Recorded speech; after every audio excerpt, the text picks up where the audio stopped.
ВМРО ДПМН и во најновата анкета на Гранулекс е доминантен со поддршката од граѓаните. Анкетата е спроведена на 1000 испитаници во периодот од 2 до 13 мај.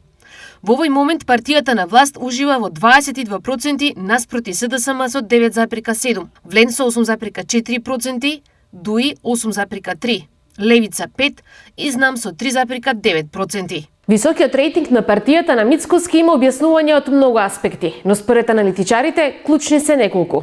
ВМРО ДПМН има цврст став во однос на ЕУ интеграцијата, успешно парира на надворешните енергетски предизвици, а добро се справува и со домашната економија, каде цените воглавно мируваат. За разлика од неа, опозицијата покажува конзистентност кон ставовите кои во најголем дел од јавноста не се прифаќаат, потенцираат аналитичарите. Како ВМРО ДПМН и Мицкоски парираат на опозицијските критики? Во принцип, опозицијата би требало да парира на владините политики, а не обратно, но со оглед на фактот дека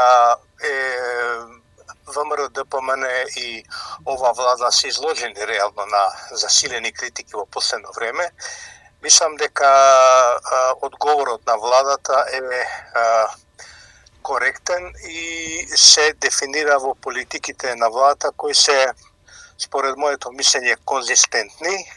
Ова на партискиот лидер и премиер му носи стабилни граѓански поени, практично отстапувањето на власт пред 2 години. Дали Мицкоски има стабилна поддршка откако е на власт? Да, мислам дека има не само стабилна, туку и, да речем, поддршка во еден дел и во нагорна линија. Тоа го покажуваат релевантните анкети на јавното мислење во Македонија. Со тоа што мој личен став е дека во принцип рейтингот што се гради, што се билде и така натаму, постои за да се троши, за да се употреби таа доверба, за да се спроведуваат реформски потези кои знаат да бидат и болни. Овој анкетен резултат за Мицкоски е потврда и патоказ дека треба да продолжи како и досега и дека практично со ситуацијата тој управува доминантно и сигурно.